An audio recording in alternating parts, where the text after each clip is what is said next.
Assalamualaikum warahmatullahi wabarakatuh. Waalaikumsalam warahmatullahi wabarakatuh. Ya, sebelum pembelajaran kita mulai, mari kita berdoa lebih dahulu. Abdul, coba minta doa dulu sebelum kita mulai pelajaran hari ini. Anak-anak, sebelum kita mengikuti pelajaran bidang agama Islam bersama Bu Kolim, mari kita berdoa bersama-sama agar ilmu yang kita pelajari dapat bermanfaat. Berdoa mulai. Bismillahirrahmanirrahim. Nah, terima kasih semuanya ya sudah selesai berdoa. Biasanya itu kalau pagi kita terbiasa kita menyanyikan Indonesia Raya, Pancasila dan mengaji bersama ya. Jadi semua kita bisa untuk mulai pelajaran selanjutnya. Jadi nanti untuk materi dari Kolim ya ada 3 kali pertemuan. Pertemuan yang pertama itu kita nanti yaitu tentang penyelenggaraan jenazah. Yang pertama nanti Bu Kolim akan mengajarkan tentang bagaimana cara untuk memandikan dan mengafani. Untuk pertemuan kedua nanti Bu Kolim akan menerangkan tentang tata cara untuk sholat dan menguburkan jenazah. Kamu nanya, bertanya-tanya, kamu nanya, bertanya-tanya. Sebelum Bu Kolim mulai materi yang pertama yaitu memandikan dan mengafani, mungkin ada yang pernah bertakziah di ini anak-anak? Nah, karena itu yang menafsirkannya apa? Memandikan dan sholat Bu menyelati. Nggak ikut Bu, takut saya. Kamu nanya, bertanya-tanya. Takut Bu.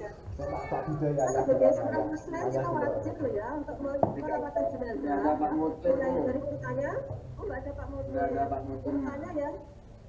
Nanti kan kita sebagai generasi muda, generasi penerus. Jadi nanti siapa nanti kalau yang ada umat muslim yang meninggal yang nanti yang meneruskannya kan kalau tidak kita, jadi kita wajib untuk tahu ya tata cara yang apa yang pertama apa sesuai syariat Islam yaitu memandikan Jenazah. jenazah 2 3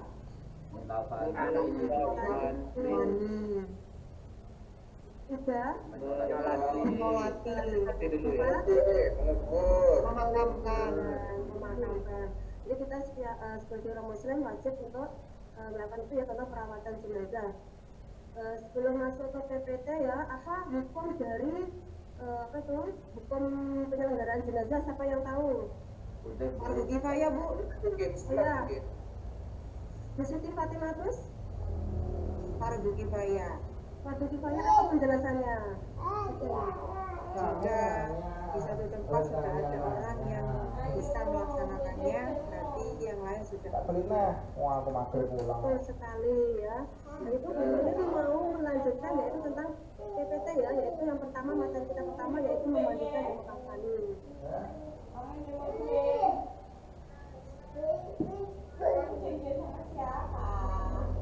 Bapak Agus. Bisa disimak ya PPT-nya kembali. Yaitu yang pertama yaitu prosedur pelaksanaan penyelenggaraan jenazah. PPT-nya itu Oh, kontrak 3 bulan. Enggak apa-apa. yaitu yang pertama pengertian pengurusan jenazah. Jenazah yaitu sebutan untuk mayat atau mayat orang yang sudah meninggal dunia. 2. Pengurusan jenazah terlaku jenazah mulai dari memandikan, mengafani, menyolatkan dan memakamkan yang kita paparkannya di depan tadi. Kamu Pesan kita nanya. adalah pengurusan jenazah dilakukan sebagai upaya memuliakan manusia yang sudah meninggal dunia. Jadi kita sebagai seorang muslim, kalau kita mendapati jenazah muslim, kita wajib untuk melakukan penyelenggaraan jenazah. Selanjutnya,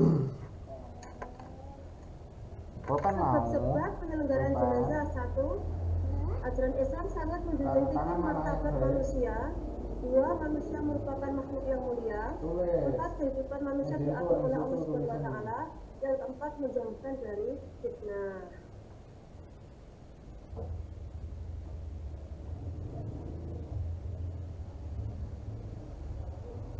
Itu ya. Selanjutnya yaitu hukum pengurusan penyelenggaraan jenazah. Tadi sudah disebutkan Bu Siti ya, tadi betul, yaitu hukum melakukan pengurusan yaitu hukumnya fardhu kifayah. Apa pengertian fardhu kifayah? Yaitu kewajiban yang disebabkan kepada umat Islam secara kolektif dan memenuhi asas kecukupannya. Fardhu kifayah berdosa masyarakat sekampung jika tidak ada satupun yang menjalankan. Atau keterangan yang lain, tidak berdosa suatu masyarakat apabila sudah ada yang menjalankan. Jadi wajib ya. Jadi kalau kita sudah ada yang mewakilkan, berarti yang lainnya tidak perlu. Tapi kalau yang lainnya tidak ada yang melakukan, maka satu desa tersebut akan berdosa. Kriteria jenazah yang wajib diurus oleh umat Islam. Satu, jenazah harus beragama Islam. Kalau beragama non Muslim bagaimana, Bu? Tidak berkewajiban ya. Khusus yang jenazahnya ya di situ, entah itu statusnya di KTP itu Islam ya, Islam, walaupun dia tidak melakukan sesuai syariat, melakukan syariat Islam ya, tapi tetap kita melakukan penjelasan sesuai dengan syariat Islam, walaupun Islamnya di KTP. Yang kedua, ada beberapa jenazah yang diwajibkan untuk dimandikan atau dikafani atau disolatkan. Satu, orang yang mati syahid. Orang yang mati syahid ya kalau berperang ya di jalan Allah, dia tidak perlu untuk apa? Dimandikan ya. Ya dimandikan, jadi langsung disolatkan ya, disolatkan, setelah itu dikuburkan. Karena apa? Karena pakaiannya nanti itu sebagai saksi ketika di akhirat ya. Berarti beliau itu adalah baru berjuang jihad ya untuk mempertegakkan agama Islam atau meninggal dalam keadaan mati syahid. Yang kedua, bayi yang keguguran dalam belum sempurna bentuknya. Yang ketiga, orang yang hilang atau tidak ditemukan. Yang keempat, orang yang meninggal dan jasadnya hancur. Kita sesuai dengan penyelenggaraan jenazah. Kalau memang jasadnya hancur, berarti bisa kita menggunakan peti ya. Atau kemarin ini ada jenazah COVID. Kalau jenazah COVID itu tidak perlu kita apa? Mandikan. Karena apa kok tidak perlu dimandikan? Orang kataku tertular, betul ya, Pak Fuad betul ya, yaitu takut tertular. Jadi ya sesuai dengan syarat Islam boleh ketika ada jenazah COVID itu langsung ya dimasukkan ke dalam apa itu plastik itu ya, sesuai dengan protokol kesehatan yang ada di rumah sakit. Setelah itu dimasukkan ke dalam peti dan setelah itu apa disolatkan. Setelah itu dikuburkan sesuai dengan protokol COVID ya. Karena orang yang meninggal karena COVID itu juga termasuk wabah ya, juga termasuk apa meninggal dalam keadaan mati syahid. Gitu ya. Terkecuali kalau jenazah yang lainnya kalau masih didapati beberapa bagian tubuh, berarti kita tetap penyelenggaraannya tetap seperti pada umumnya. Selanjutnya, perilaku sosial mengurus jenazah sakit atau membesuk dan menguburnya. 2, mendoakan semoga lekas sembuh. Kalau kita mendapati ya sakaratul maut, apa yang kita lakukan yaitu menghadapkan ke arah kiblat. 2, menganjurkannya untuk berdoa. Yang ketiga, membaca surah Yasin. Yang keempat, mentalkin dengan kalimat tauhid ya, la ilaha illallah. Yang terakhir, berkata baik selama berada di depan orang yang sakaratul maut. Next.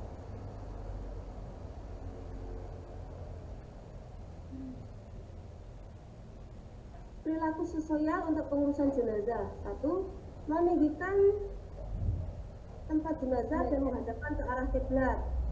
2, mengucapkan doa musibah atau kalimat istirja. Ayo siapa yang tahu kalimat istirja? Saya Bu. Oh, coba Inna lillahi wa inna ilaihi raji'un. Ya, jadi kita kalau mendapati ya biasanya itu kalau ada yang meninggal ya di masjid atau musola itu kita mendengar itu berarti ada kabar apa tuh. Yang ketiga, memejamkan mata jenazah. Yang keempat, jika mulut jenazah terbuka hendaknya mengikat dadanya dengan kain.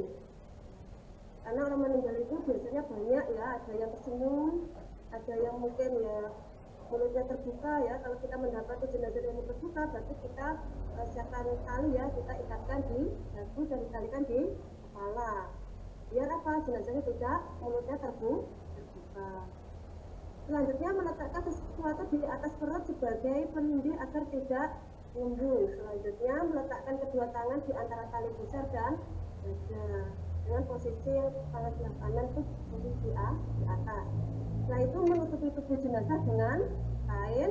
Selanjutnya, jika semasa hidup memiliki hutang, hendaknya ahli waris segera untuk membayar hutang-hutangnya.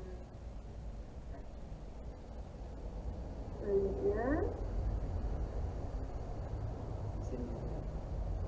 lalu tata cara melaksanakan penyelenggaraan jenazah. Yang pertama adalah memandikan. Syarat-syarat untuk memandikan yaitu adalah balik dan berakal sehat ya.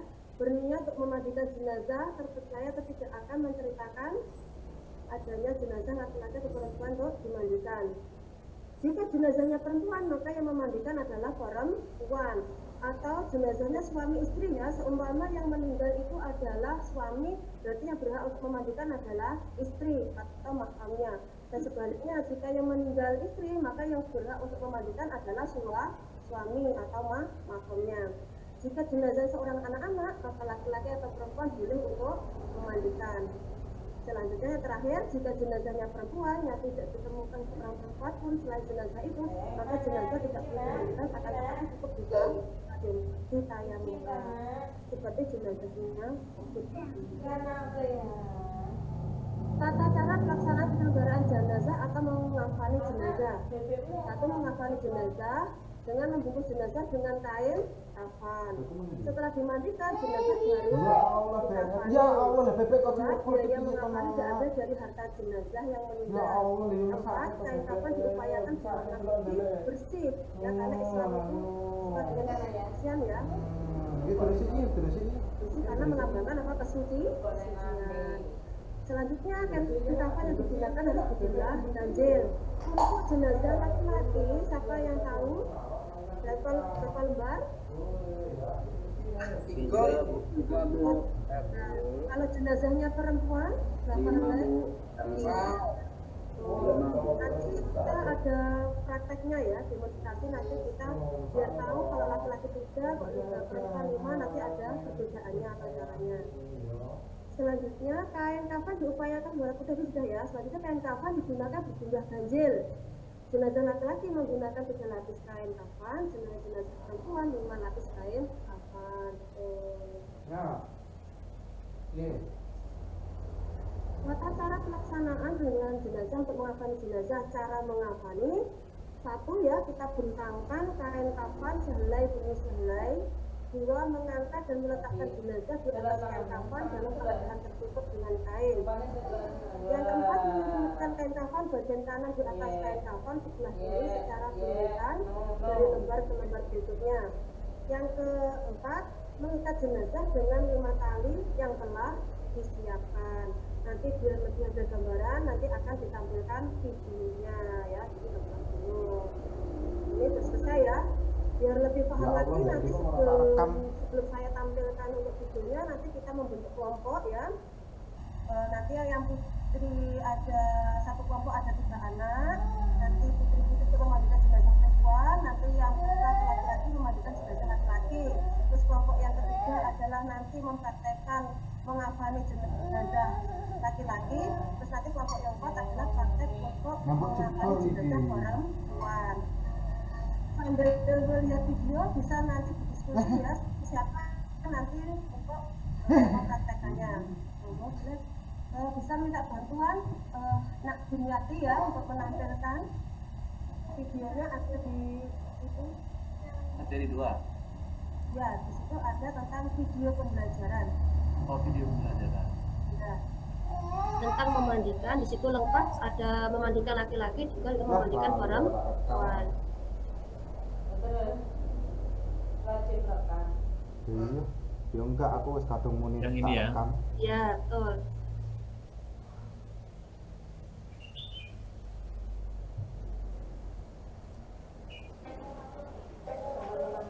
Ya, ini cara untuk memandikan jenazah laki-laki. Jadi caranya ya, kita ambil air yang bersih ya. Setelah itu nanti kita berikan wangi-wangian. Setelah itu kita guyur ya dengan air, tapi sebelumnya kita tekan-tekan ya nanti perutnya untuk mengeluarkan kotoran yang ada di perutnya. Tekan.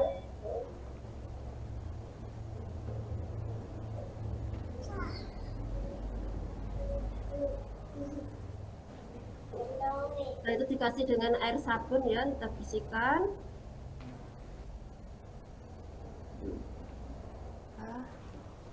Kita tekan-tekan sudah. Ketika sudah dibersihkan, kita bersihkan dengan air yang bersih. Sekalian kita niatkan untuk wudhu.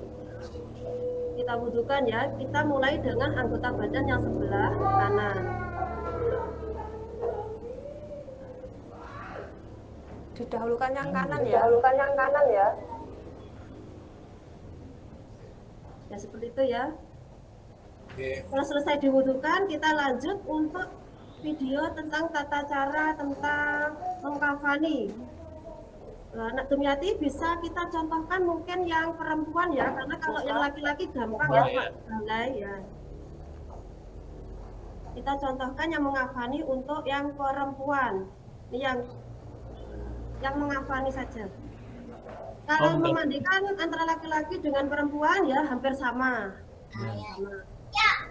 Kita cari perbedaannya ketika mengkafani ya. Kita ambil video yang cara mengkafani jenazah laki-laki dulu. Boleh. Ini ya berarti kita siapkan tali, siapkan kita wangi-wangian ya, terus kapur barus. Kita pertama yang paling bawah itu adalah talinya dulu. Helai demi helai ya. Kalau laki-laki tadi ada 3 lapis. Nah, kita taburi kapur barus atau wangi-wangian. Setelah itu kita berikan helaian yang kedua. Nah, kita kasih minyak wangi. Gimana langsung? Nah, langsung ya. Kalau laki-laki lebih simpel ya, cuma 3 lembar. Nanti yang lebih panjang lagi adalah yang bagian mengkafani jenazah perempuan. Ini contohnya, bisa disimak lebih dahulu.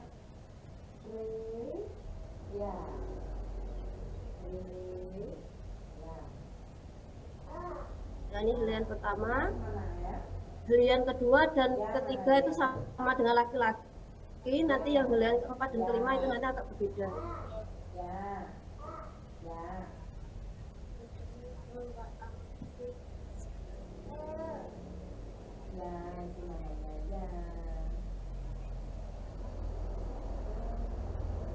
Nah, ini helaian kedua, jangan lupa ya dikasih kapur barus atau wangi-wangian.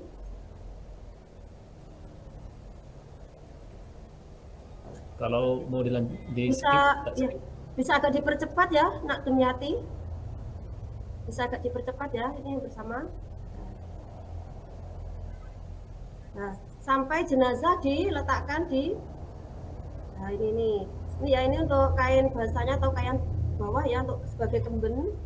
Terus nanti di situ ada kita buatkan seperti kerudungnya juga, terus juga akan dibuatkan seperti pakaiannya. Jadi meninggal pun ya itu seorang wanita tetap menggunakan jilbab. Apalagi ini ya banyak yang kita temui ya di sana, banyak orang-orang yang banyak tidak menggunakan jilbab. Padahal meninggal pun gitu kita tetap menggunakan jilbab. Ya di situ ya bahasan. Setelah itu dikasih cawat perempuan. Setelah semuanya selesai, baru jenazah diletakkan di yang sudah disediakan.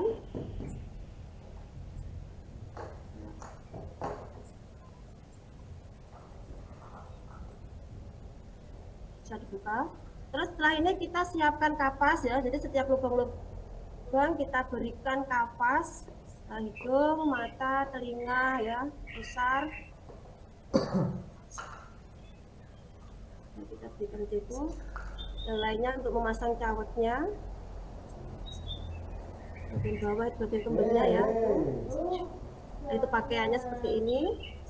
Nah, itu pakaikan dengan jilbabnya. Kita rapikan ya, jangan sampai lupa, jangan asal-asalan untuk membungkusnya ya. Nah, didahulukan yang kiri, setelah itu tutup dengan yang kanan, lembarannya setiap lembaran. Tata dengan rapi. Terus lembaran yang kedua sudah, terus yang terakhir adalah lembaran yang ketiga. Setelah itu kita ikat ya bagian ujung kaki, ujung kepala, dan juga di bagian bawah tangan.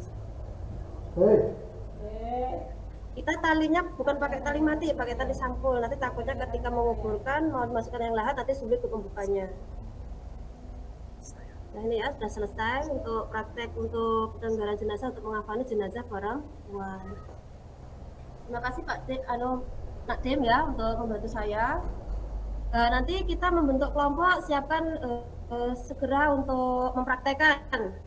Ya nanti Siti Nur dengan Bu Maya bersama dengan Siti Fatimatus ya nanti untuk memandikan. Nanti sekalian untuk praktek mengkafani ya, siap ya? Siap, Bu. Mungkin sebelum praktek mungkin ada ditanyakan sebelum praktek? Ada, Bu. Ada apa ya? Hanya mengingatkan. Oh iya. Terima kasih.